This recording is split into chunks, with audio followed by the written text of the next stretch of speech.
Hello everyone, my name is Dara Rath. I'm a pastor at Faith Lutheran Church in Port Elgin, Ontario, Canada. And each week I bring you a story that's written by other people. It takes about 5 minutes to watch. This story this week is from a book called Flowers in the Wind by Robert Coos. And the book that it's written in is Love Produces Miracles is the name of the story. And so here's the story. There was once a baby boy born in Milwaukee Hospital. The baby was born not only blind, but he was mentally retarded and had cerebral palsy. He did not respond to sound or touch. His parents abandoned him. The hospital staff did not know what to do with this child. Then someone mentioned Mary Lemke, a nurse who lived near the hospital.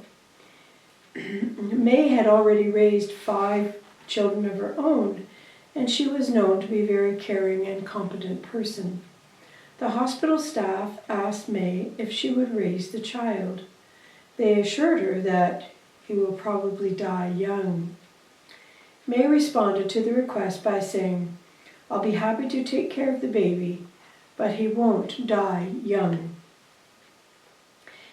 May named the baby Les. It wasn't easy to care for him because he had so many needs. Every day she massaged Les' body, prayed over him, and cried over him. One of May's neighbors told May that she was wasting her life caring for the baby like Les. Years passed, 5, 10, 15.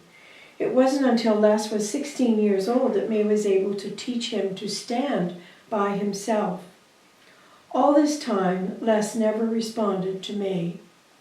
Nevertheless, May continued to love him, pray for him, and care for him.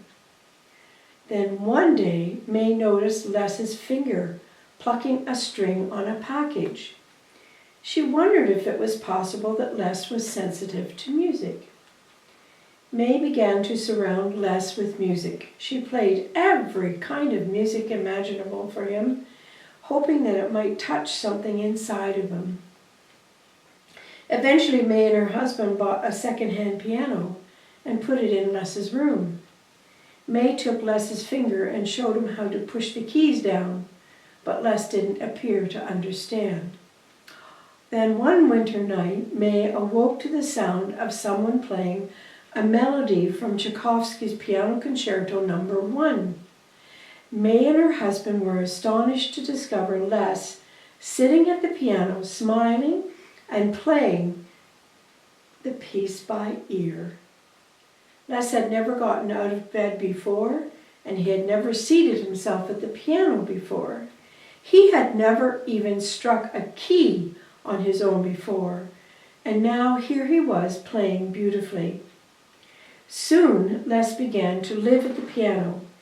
He played not only classical music, but also country, ragtime, gospel, rock music. It was incredible.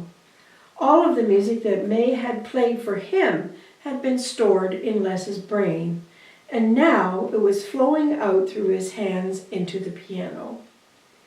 When he was 28 years old, Les began to talk. His conversations were very simple, but he did ask questions and was able to give simple answers and make brief statements. The physicians described Les as an autistic savant, a person who is brain damaged but extremely talented. Though scientists cannot explain this phenomenon, they have known about this interesting condition for a couple of centuries. An autistic savant, played by Dustin Hoffman, was portrayed in recent times in the movie Rain Man.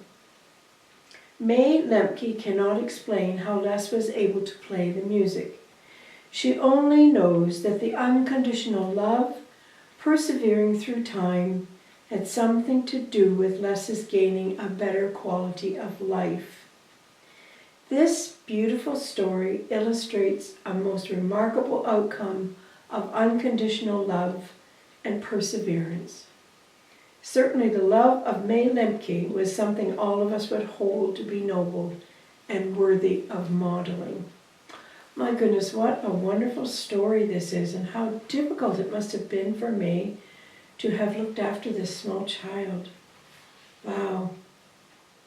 Well, thanks a lot for taking 5 and blessings on your day.